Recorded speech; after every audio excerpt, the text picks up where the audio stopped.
દેખાડો, આમાં કોઈ આગેવાન છે જ નહીં. હું તમને લખીને કહી દઉં. વલસાડ શાક માર્કેટ ખસેડવાના વિરોધમાં વેપારીઓ દ્વારા કરવામાં આવી રેલી. વેપારીઓ શાક માર્કેટથી કલેક્ટર કચેરી સુધી રેલી યોજવાના હતા. રેલી નીકળે તે પહેલાં પોલીસ દ્વારા રેલીને અટકાવવામાં આવી હતી.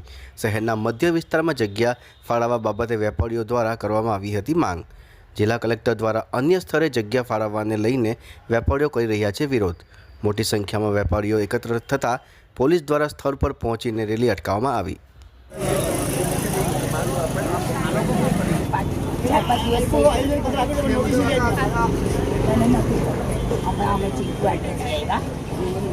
અમે ત્યાં ગયા, એવા પ્રાંત સાહેબ પાસે ગયા,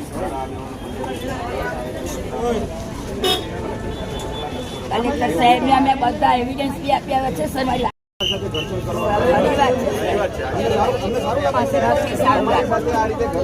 અમે તમને બી દુઃખ બરાબર છે સર, જાહેરનામુનો બી અમે ભાગ નથી કરતા. બરાબર સમજો છો, પોલીસ આવે છે એટલે આપને જતા બરાબર.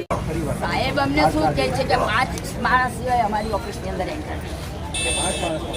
તો હવે 500 માણસ હોય તો અમને કોણ એન્ટર આપે? તમારા કોકને તો આગેવાની લેવી પડશે ને.